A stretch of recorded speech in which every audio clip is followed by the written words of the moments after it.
Iran America युद्ध आता आणखी चिघळत चाललेल्या या युद्धासंदर्भातल्या आणखीन काही अपडेट्स बघूयात। गेल्या 48 तासात इस्रायलने इराणचे 2 महत्त्वाचे मंत्री आणि अधिकारी टिपलेत। यामधलं पहिलं नाव आहे लष्करी अधिकारी, विचारवंत आणि इराणचे सुरक्षा प्रमुख अली लारिजानी। इस्रायलने आपल्या मंगळवारच्या हल्ल्यामध्ये ज्यांना टिपलं ते अली लारिजानी नेमके होते कोण, इराणमध्ये त्यांचं महत्त्व काय होतं यावर एक नजर टाकूया। इराणच्या राजकारणातील आणि इराणच्या सुरक्षा व्यवस्थेतील एक अत्यंत महत्त्वाचं व्यक्तिमत्व म्हणजे Ali Larijani. Supreme national security काउन्सिलचे ते प्रमुख होते।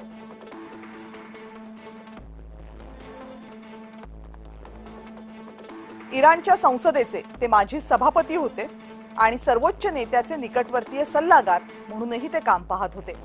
इराणच्या महत्त्वाच्या निर्णयांमध्ये अली लारिजानी यांची भूमिका अत्यंत महत्त्वाची आणि मोलाची मानली जायची। इस्रायल हल्ल्यामध्ये ठार झालेल्या वरिष्ठ व्यक्तींपैकी अली लारिजानी एक।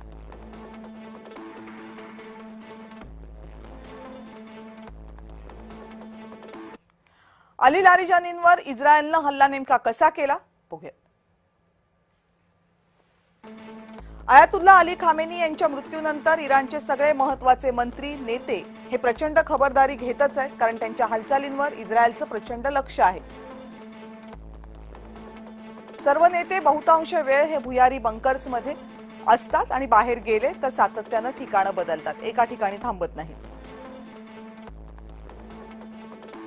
लारिजानी सुद्धा एका ठिकाणी खूप वेळ थांबत नसायचे।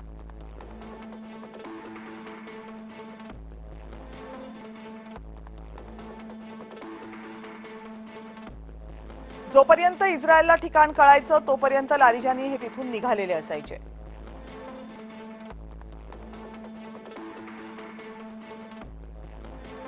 सोबत कोणतंही इलेक्ट्रॉनिक उपकरण नसायचं। सुरक्षा रक्षक सुद्धा अत्यंत विश्वासातले होते, तेच होते।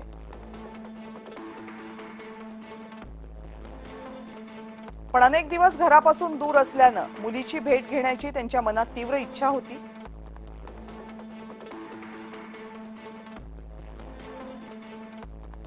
परिणामी मंगळवारी लारिजानी मुलीला भेटण्यासाठी गेले। परिसरातलं कुणीतरी त्यांना पाहिलं आणि मग इस्रायलला कळवलं अशी शक्यता आहे। इस्रायलने थोडी वेळ न दवडता हल्ला केला आणि लारिजानी यांना ठार केलं।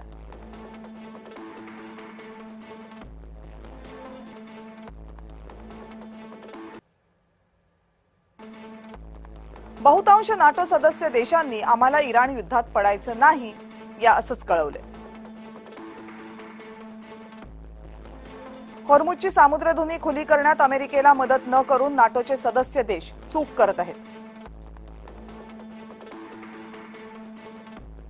खरं तर अमेरिकेला कुणाच्या मदतीची गरज नाहीये, पण त्यांनी आमच्या सोबत उभं राहिलं पाहिजे होतं।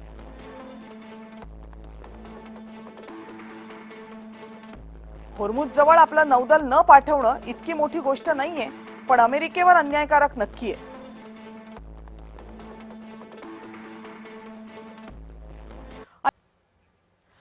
जो केंट यांनी राजीनामा देताना काय म्हटलंय तेही बघूयात। इराणकडून अमेरिकेला कोणताही धोका नव्हता।